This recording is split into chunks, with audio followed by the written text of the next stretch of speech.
Tutti i presidenti delle associazioni del Comitato per il Sì, sono diverse persone, hanno ritenuto che la campagna elettorale fosse gravemente inquinata da false comunicazioni da parte dell'assessore al bilancio e alle aziende partecipate. Pubblicazione di notizie false, esagerate e tendenziose atte a turbare l'ordine pubblico. Procurato allarme presso l'autorità, abuso della credulità popolare. Sono i 3 articoli del Codice Penale su cui si basa la denuncia presentata in procura da associazioni e comitati per il sì al referendum nei confronti dell'assessore al bilancio del Comune di Venezia Michele Zuin.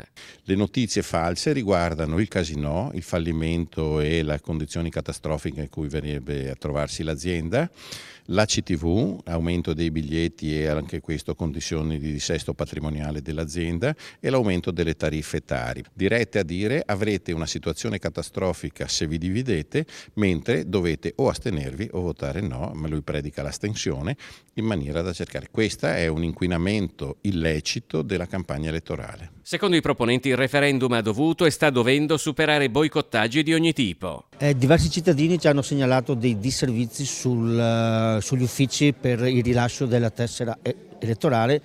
Noi crediamo che non sia ammissibile che a pochi giorni da un referendum così importante gli uffici funzionino male. Stavo volantinando a Santa Maria del Giglio, è passato Agostini col Profetto, dopo 5 minuti sono arrivati i vigili, mi hanno identificata, chiesto la carta d'identità fotografata e mi hanno chiesto le autorizzazioni per volantinare, che invece non ci volevano. Le difficoltà incontrate sulla strada del referendum per la creazione dei comuni di Venezia e Mestre hanno spesso, secondo i comitati, un denominatore comune. La paura di chi teme di perdere posizioni di privilegio, di potere, che a volte hanno consentito anche degli sprechi colossali a Venezia, perché su Venezia piovono tanti soldi e vengono spesi spesso molto male.